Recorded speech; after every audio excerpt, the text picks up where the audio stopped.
సింగరేణి ఎన్నికలకు సంబంధించి పూర్తి అప్డేట్ అందించడానికి మా ప్రతినిధి సారంగపాణి ఆదిలాబాద్ నుంచి సిద్ధంగా ఉన్నారు. అలాగే ఖమ్మం నుంచి భూపాల్ సిద్ధంగా ఉన్నారు. ఫస్ట్ సారంగపాణి మీరు చెప్పండి, సింగరేణి ఎన్నికలకు సర్వం ఏర్పాట్లన్నీ కూడా పూర్తి చేసినట్టుగా తెలుస్తోంది. రేపు ఉదయం 7 గంటలకు పోలింగ్ జరగబోతున్నట్టుగా తెలుస్తోంది. పూర్తి అప్డేట్ ఏంటి?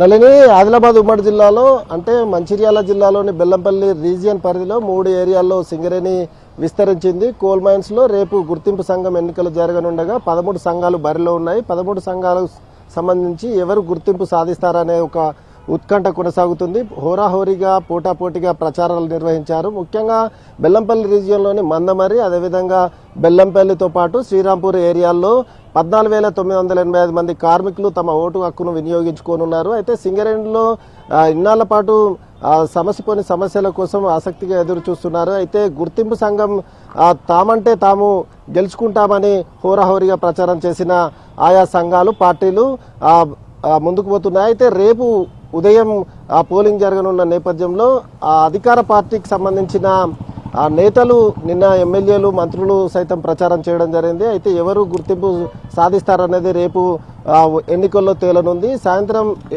5 గంటల వరకు పోలింగ్ జరగనుండగా 7 గంటల నుంచి కౌంటింగ్ ప్రారంభమవుతుంది.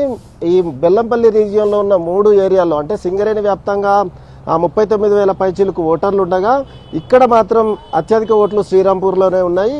ఈ 3 డివిజన్లలో 14,985 మంది ఓటర్లు ఉండగా వాటికి సంబంధించిన ఏర్పాట్లు చేశారు. మొత్తం 31 పోలింగ్ కేంద్రాలు ఏర్పాటు చేసిన నేపథ్యంలో కార్మికులందరూ తమ ఓటు హక్కును వినియోగించుకోనున్నారు. అయితే ఇప్పటికీ 6 పర్యాయాలు సింగరేణి ప్రాంతంలో గుర్తింపు సంఘం ఎన్నికల్లో జరిగితే అందులో ఏఐటీసీ 3 సార్లు కైవసం చేసుకోగా టీబీజీకేఎస్ 2 సార్లు, ఒక్కసారి మాత్రమే కాంగ్రెస్ అనుబంధ సంఘమైన ఐఎన్టీసీ విజయం సాధించింది. ఈసారి అధికారంలో కాంగ్రెస్ పార్టీ ఉంది కనుక ఐఎన్టీసీ విజయం సాధిస్తుందనే ధీమాను వీళ్ళు వ్యక్తం చేస్తుండగా మిగతా సంఘాలు సైతం తాము గెలిచి తీరుతామనే ధీమాను వ్యక్తం చేస్తున్నారు. ఓవరాల్ గా అధికారులు మాత్రం ఏర్పాట్లు చేశారు. పోలీసులు సైతం దానికి సంబంధించిన ఏర్పాట్లలో నిమగ్నమైన పరిస్థితి అయితే ఇక్కడ కనిపిస్తుంది. నళిని.